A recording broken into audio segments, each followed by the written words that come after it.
Fala galera, beleza? Bora então para a segunda parte da correção da prova de conhecimentos específicos da Universidade Federal do Paraná, prova 2019-2020.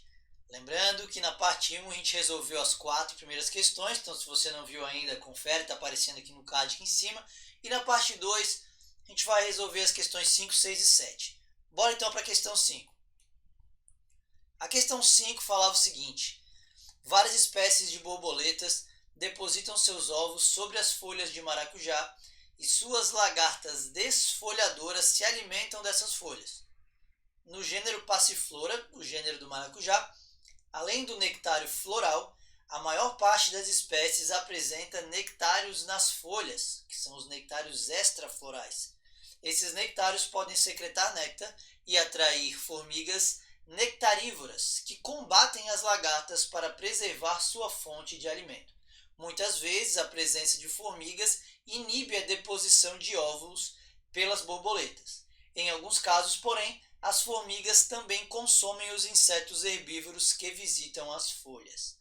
Beleza, um enunciado que vai tratar ali de um pouco de botânica, um pouco da relação ecológica que existe ali entre alguns seres. E vamos dar uma olhada porque há a pergunta assim: qual é a interação ecológica existente entre plantas com nectários extras florais e formigas nectarívoras? Justifique sua resposta. Rapaziada, vamos pensar comigo. Por que uma planta produziria uma estrutura produtora de néctar, que é um nectário, fora da sua flor, que normalmente a flor é que tem néctar para atrair polinizadores? Por que ela produziria um nectário fora da sua flor, que é um nectário extrafloral? Para atrair alguém que vai consumir aquilo ali, no caso a formiga nectarívora. E falou no enunciado que ao atrair essa formiga, a planta tem um claríssimo benefício, que é a proteção contra as lagartas, que podem inclusive levar a planta à morte. Que elas consomem as folhas e podem levar aquela planta à morte. Então é um benefício muito importante para as plantas que as formigas estejam ali patrulhando as suas folhas. E em troca, obviamente, a formiga tem uma grande vantagem, que ela está obtendo néctar. E repara que ele falou que essa é uma formiga nectarívora, formigas que consomem néctar. Então quando a gente pensa numa relação ecológica, a gente vai pensar sempre, obviamente, numa relação de benefício mútuo, uma relação onde os dois se ajudam. Então aqui nessa imagem, só para você ter um nectário extrafloral, tá vendo aqui na base da folha, uma estrutura produtora de néctar. Cara, as formigas, elas vão se esbaldar naquele néctar ali, e elas vão querer preservar aquela sua fonte de alimento. Por isso elas vão espantar as borboletas, vão combater as lagartas, enfim, às vezes até matar as lagartas. E a gente pode ficar em dúvida entre uma protocooperação e um mutualismo. Acontece que assim, em questões mais específicas mesmo, meio que protocooperação e mutualismo não tem muita diferença. A questão é, vários autores descrevem que, na verdade, a relação protocooperação também é um mutualismo. Só que a gente classifica em mutualismo facultativo e o mutualismo obrigatório. Tudo é um mutualismo, entendeu? Tudo é uma relação de benefício mútuo. Só que algumas relações, um dos indivíduos é realmente dependente, pelo menos um dos indivíduos é realmente dependente daquela relação, então a gente chama de mutualismo clássico, ou está o mutualismo obrigatório, e o mutualismo facultativo é o que alguns autores consideram como protocooperação. E tem que justificar a sua resposta, por isso que é sempre importante, independente do que você colocar, saber justificar aquilo ali. Porque às vezes tem um gabarito que está classificando como mutualismo, mas se você coloca mutualismo não obrigatório e descreve por que classificou aquilo, também estaria correto. Então vale mais a pena classificar como mutualismo não obrigatório do que chamar propriamente de protocooperação. A não ser, claro, seja uma questão de assinalar e tiver lá protocooperação, beleza, tudo bem. Mas é que o critério para avaliação dessa questão estava o seguinte: você ganharia um ponto se respondesse mutualismo e se justificasse da maneira correta, que é benefício para as plantas que são defendidas da ação dos herbívoros e para as formigas que se alimentam do néctar secretado. Então ele está considerando ali que as formigas, elas são, por serem nectarívoras, elas dependem daquele néctar para poder sobreviver, e as plantas, para conseguirem sobreviver à ação dos herbívoros ali, que detonam geral, elas dependeriam do trabalho dessas formigas, por isso classificou como um mutualismo. Beleza? Pouco polêmico esse item aqui, se você colocasse como um mutualismo facultativo e desse uma justificada legal ali, eu acredito que eles também considerariam. Olha só a B. Qual é a interação ecológica existente entre lagartas de borboletas e maracujazeiros? Justifique sua resposta. Então agora a gente tem uma relação claríssima entre uma lagarta de borboleta que se alimenta das folhas do maracujá. Ela destrói, detona as folhas. As lagartas, elas têm um apetite voraz e elas vão detonando todas as folhas que vêm pela frente. Quando a gente fala geralmente de uma espécie se alimentando da outra, a gente tem duas relações basicamente ali, né? Ou um predatismo, que é a predação ali, ou um parasitismo. Acontece que essa relação, quando essa alimentação está acontecendo sobre um herbívoro, sobre um produtor, melhor dizendo, sobre uma planta, a gente chama ela de herbivoria ou herbivorismo. Então a relação clássica você pode colocar herbivorismo. Essa herbivoria, ela se enquadraria dentro de um predatismo ou de um parasitismo? Depende muito, tá, galera? Depende muito, mas normalmente o que as questões costumam considerar? Que quando um herbívoro come folha, então ele está arrancando pedaços da planta ali, ele seria um predador de plantas, tá? Seria classificado dentro de um predatismo. Quando essa herbivoria está acontecendo através da obtenção de seiva, então sugando seiva da planta ali, seria classificado como um parasitismo. Por isso existem, por exemplo, plantas parasitas e os pulgões são afídeos, são parasitas de plantas, sugam seiva de plantas, são herbívoros parasitas, beleza? Então tá um pouco dessa distinção. Por isso que ele considerou aqui nos critérios de classificação se você colocasse predação ou herbivoria, beleza? Porque as lagartas seriam predadoras dos maracujás, das folhas do maracujá, mas herbívoro podia ser, e aí justificando sua resposta, as lagartas se alimentam da folha, por isso classificaria como um predatismo ou uma herbivoria. Assim você ganharia mais 2 pontinhos ali, e aí indo para C, você poderia ganhar mais 2 pontinhos, quando ele pergunta assim, quais são os 2 tipos de interação ecológica que ocorrem entre formigas nectarívoras e insetos herbívoros? Justifique sua resposta. E aí tem, mas como assim 2 tipos de relações? Sim, galera. Primeiro ele coloca lá em cima, nesse enunciado, que essas formigas, muitas vezes a presença de formigas inibe a deposição de ovos das borboletas, porque esses nectários atraem as formigas que combatem as lagartas para preservar sua fonte de alimento. Então vamos lá. A lagarta se alimenta da folha do maracujá. A formiga se alimenta do néctar produzido pelo maracujazeiro ali. Então concordam que as duas se alimentam do maracujazeiro? Então elas competem por uma mesma fonte de alimento. Tudo bem que são partes diferentes ali, mas competem por uma fonte de alimento que é a maracujazeiro. Então a competição existe entre as duas. Mas aí lá na última frase ele fala que em alguns casos, porém, as formigas também consomem os insetos herbívoros que visitam as folhas. Então se as formigas comem as lagartas, aí nós estamos tratando de um predatismo, de uma predação. Portanto, essas são as duas relações ecológicas. E os critérios de pontuação ali seria competição, por quê? Porque as lagartas utilizam as folhas como alimento e as formigas se alimentam do néctar, que estão localizados nesses nectários extraflorais, nas folhas, o néctar está na folha, na basinha da folha, então competem pelo mesmo alimento. E um predatismo ali, porque as formigas podem predar as lagartas. Beleza? Tranquilinho? Fechamos com a questão 5, bora para a questão 6. A questãozinha 6, que misturava um pouco de genética, um pouco de citologia, falava o seguinte: a proteína GFP, do inglês Green Fluorescent Protein, proteína verde fluorescente, é produzida naturalmente pelas medusas. Pesquisadores criaram gatos transgênicos que produzem essa proteína em todas as suas células e cuja pelagem é fluorescente quando esses animais são expostos à luz ultravioleta. O gene da proteína GFP foi introduzido nos óvulos das gatas antes da fecundação. Belezinha? Então bora lá. Cite e explique os 2 processos principais que levam à síntese da proteína GFP a partir do gene da medusa introduzido no genoma dos gatos transgênicos. Galera, primeiro vamos entender uma coisa. Ele falou que as medusas produzem uma proteína verde fluorescente que faz com que elas brilhem e tal. Aqui estão as medusas fluorescentes.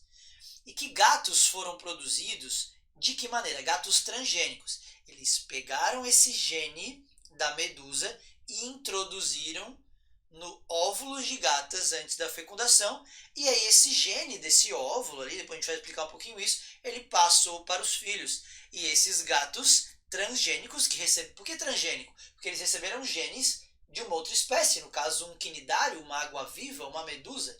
Então esses gatos que nasceram, eles produziam ali, bora lá, ele fala aqui, ó, que esses gatos transgênicos produzem essa proteína em todas as suas células, porque eles herdaram aquilo do óvulo da sua mãe. Então, quando o óvulo foi fecundado por um espermatozoide, aqueles cromossomos do óvulo, todos eles tinham aquele gene que produzia a proteína verde fluorescente. Por isso eles produziram tudo aquilo.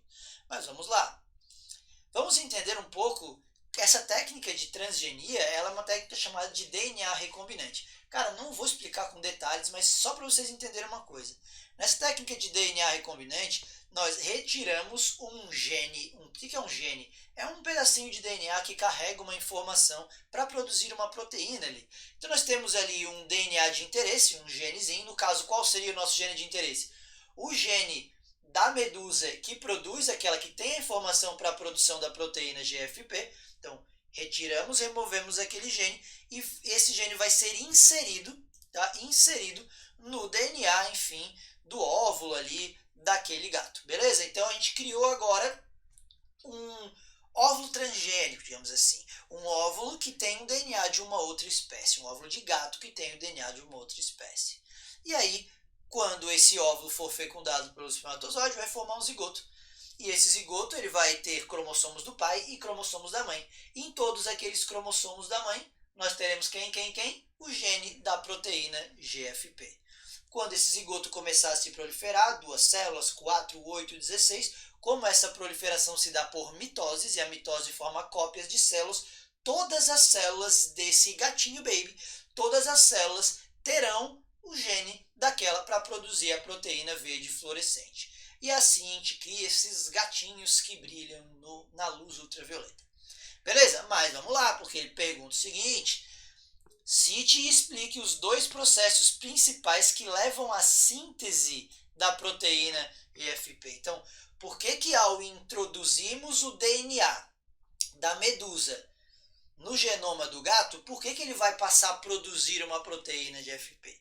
E aí vem um esquema, que tipo de informação nós carregamos no DNA. No DNA, nas sequências conhecidas como genes, existem informações para a produção de proteínas. Para produzir essa proteína, e é isso que ele perguntou aqui, cite e explique os 2 processos que levam à síntese de uma proteína. Para produzir a proteína nós temos 2 etapas. Essas 2 etapas são transcrição e tradução. Só que ele pede para explicar. O que seria a transcrição? A transcrição nada mais é do que passar a informação que é contida num DNA, que está contido num DNA, para uma molécula de RNA mensageiro. Então a gente usa um DNA como molde e transcreve, passa essa informação, produz uma fita de RNA mensageiro com base nesse DNA. Quem faz isso é uma enzima chamada RNA polimerase, e isso acontece dentro do núcleo, já que estamos falando ali de seres eucariontes, estamos falando de um gato, no caso, né? Tá, beleza. Produziu o RNA mensageiro.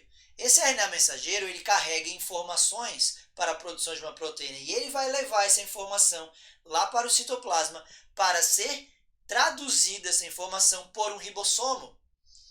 Então, essa é uma etapa chamada de tradução que ocorre no citoplasma, que consiste, aqui está o RNA mensageiro, na leitura desse RNA mensageiro por parte do ribossomo. E aí, se você lembrar, o RNA mensageiro é formado por sequências, por trincas de nucleotídeos, chamadas códons. Está vendo aqui, ó, códon, cada 3, ó, A, U, G é um códon, U é um códon, formado por códons. E são esses códons que serão lidos pelo ribossomo.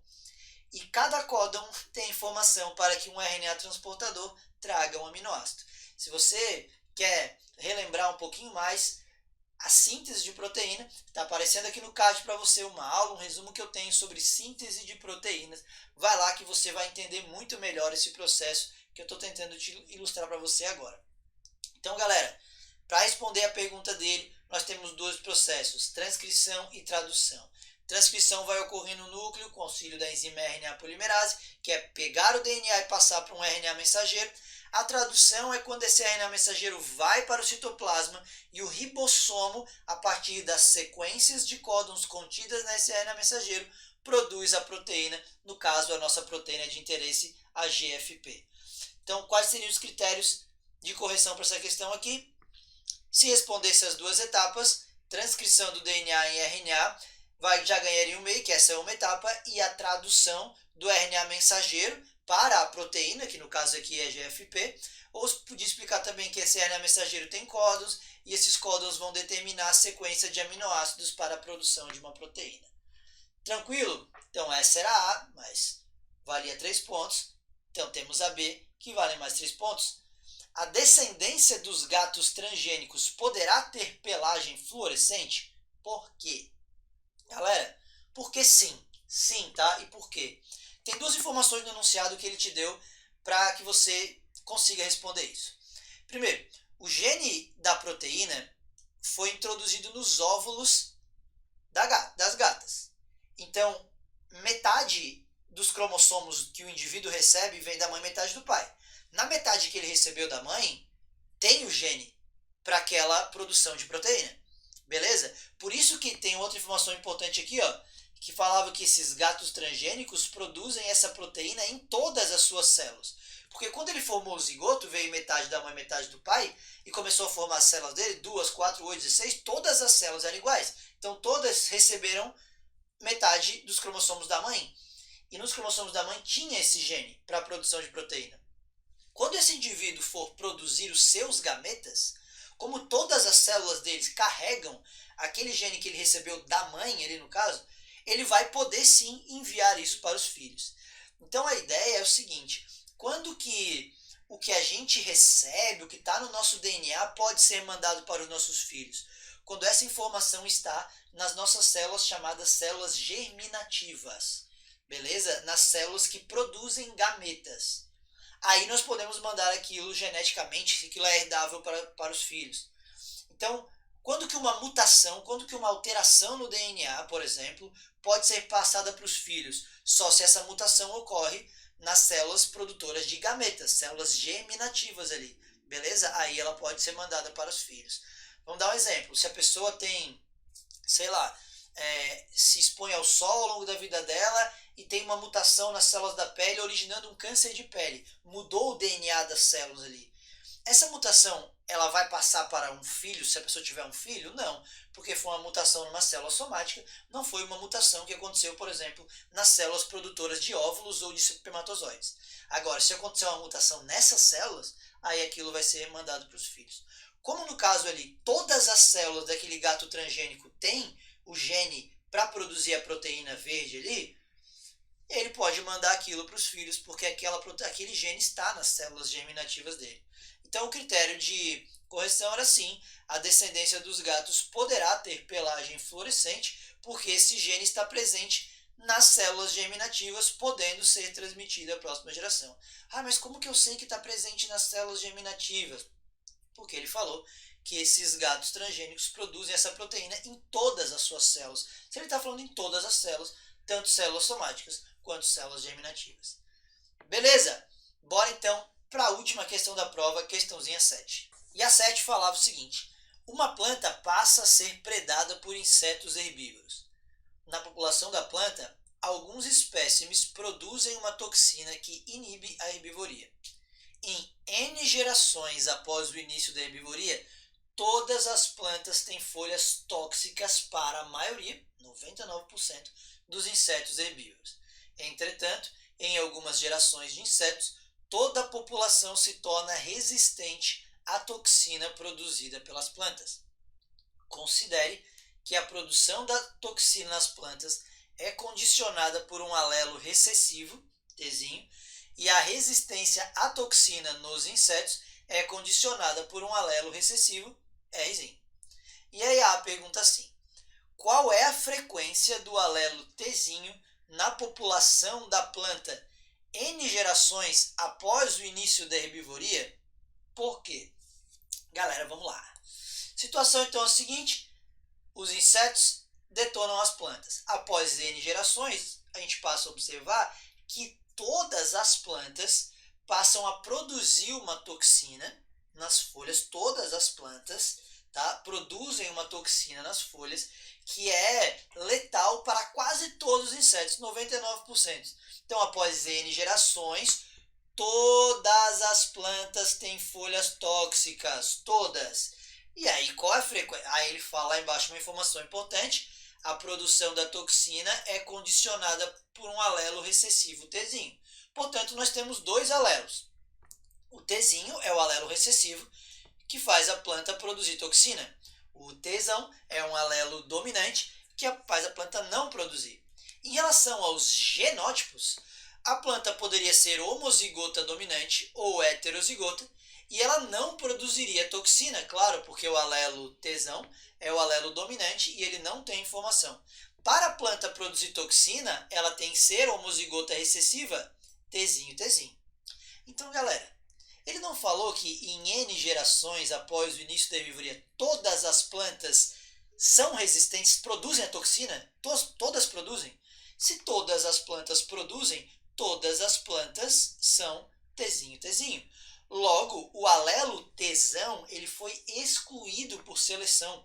As plantas que tinham alelo Tzinho, as plantas que tinham genótipo Tzinho, Tzinho foram selecionadas, sobreviveram, se reproduziram e as outras morreram e foram se perdendo ao longo do tempo. Portanto, após N gerações, 100% é a frequência do alelo Tzinho, porque não existe mais o alelo Tzão, foi excluído. Se todas as plantas produzem toxina, todas as plantas são Tzinho, Tzinho. Então 100% das plantas carregam aquele alelo Tzinho, já era. Não existe mais o alelo Tzão. Portanto, você ganharia 2 pontos se respondesse. O alelo Tzinho tem frequência de 100%, porque as plantas que produzem toxina são Tzinho, Tzinho. E todas as plantas daquela população ali, após N gerações, produzem. Então ele falou no enunciado isso. Belezinha? Bora para a B então. A B fala o seguinte: caracterize o processo de formação de uma população de insetos resistentes à toxina quanto aos seguintes critérios: tipo de seleção natural atuante, genótipo favorecido pela seleção natural, frequência do genótipo de resistência na população original de insetos, e a frequência do alelo Rzinho na população totalmente resistente. Meu Deus, quanta coisa ele quer. Calma, pequeno gafanhoto. Vamos por partes. Galera, primeiro ele pede tipo de seleção natural atuante. E aí é uma questãozinha que fala de evolução, que fala de seleção natural. E eu trouxe uma imagem para mostrar para você quais são os 3 tipos de seleção natural que existem. A seleção natural mais clássica de todas é a chamada seleção direcional. Por que ela tem esse nome? Porque ela vai direcionar totalmente para um dos opostos, ali no caso, em relação às variedades que existem. Ela vai direcionar a evolução para um dos lados, digamos assim. Vamos dar uma olhada na imagem ali para você entender uma coisa. Aqui eu tenho um exemplo que está mostrando uma presa e o predador, que é o lobo, beleza? E aí tem 2 variedades de lobo, o escuro e o claro. Num ambiente onde existem muitas árvores, o lobo escuro consegue passar mais sorrateiramente, se esconde, e aí a presa não vai enxergar. Quando ela menos percebe, pau, já era, o predador conseguiu comer. Então, a seleção vai direcionar aquela variedade de lobo mais escura. Isso é uma seleção direcional. O claro vai se dar mal, não vai conseguir comer, vai morrer de fome, e o outro vai se dar bem. Só que o ambiente pode mudar. De repente as árvores morrem, vem a neve e agora está quase tudo branco. Agora o lobo branco tem uma vantagem e o lobo escuro não consegue mais passar despercebido. Então a seleção vai direcionar para outra direção, para outra variedade extrema. Beleza? Isso é uma seleção direcional. Uma seleção disruptiva é quando a gente tem um gradiente tá? A gente tem os dois extremos do fenótipo, mas a gente tem um intermediário. E a seleção natural vai selecionar os dois extremos, os dois, não só um ou outro, como na direcional. Os dois extremos serão direcionados. Aqui a gente tem no exemplo um lobo preto, cinza e o branco. O lobo preto, num ambiente desse, se dá bem, porque são muitas árvores, ele pode ficar escondido. O lobo branco também está se dando bem, porque tem neve, então ele pode também passar despercebido. E o lobo cinzento, o lobo cinza está ferrado, porque ele não tem onde se esconder. E ele vai se dar mal. Já a seleção estabilizadora é uma seleção que vai favorecer justamente esse intermediário. Os dois extremos vão se dar mal e o intermediário é que será selecionado e vai aumentar a sua frequência, sua sobrevivência ao longo do tempo. Como assim? Olha a imagem ali. Nós temos um ambiente agora, já era, não tem mais árvore, então pum, o lobo escuro se dá mal. Não tem mais neve, então o lobo claro se dá mal. Mas são várias rochas cinzas. E agora o lobo cinzento consegue se esconder atrás dessas rochas. Então isso é uma seleção estabilizadora. Cara, que tipo de seleção nós temos aí nos insetos? Vamos lá, vamos entender uma coisa. Galera, lá para os insetos, nós temos um alelo recessivo Rzinho que confere resistência àquela toxina que a planta produziu ali, certo? E o Rzão não confere resistência. Nós temos o quê? 3 tipos de genótipos. Rzão, dominante. Rzinho heterozigoto, que também não é resistente, não produz nada para ser resistente àquela toxina, e o Rzinho, que é resistente. O que ele fala lá no enunciado? Que algumas gerações de insetos, entretanto, em algumas gerações, toda a população se torna resistente à toxina das plantas. Se em algumas gerações todos os insetos passam a ser resistentes, qual fenótipo, qual genótipo, qual característica está sendo favorecida? Está sendo favorecido isso aqui, ó. O genótipo Rzinho e o fenótipo resistente à toxina da planta. Então é uma seleção direcional. Todos os outros vão morrer e a seleção está direcionando totalmente para lá. Portanto, seleção direcional. Qual foi o genótipo favorecido pela seleção natural? Está na minha flechinha ali, o genótipo Rzinho, que justamente é o genótipo daqueles indivíduos que são resistentes, já que no enunciado ele falou que o alelo que confere resistência é recessivo, é o Rzinho.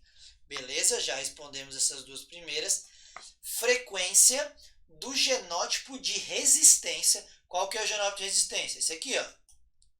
Qual era a frequência desse genótipo na população original de insetos? Galera, aí a gente volta lá para o enunciado e ele fala que lá em cima, tá? Após N gerações ali das plantas, todas as plantas têm folhas tóxicas para a maioria dos insetos.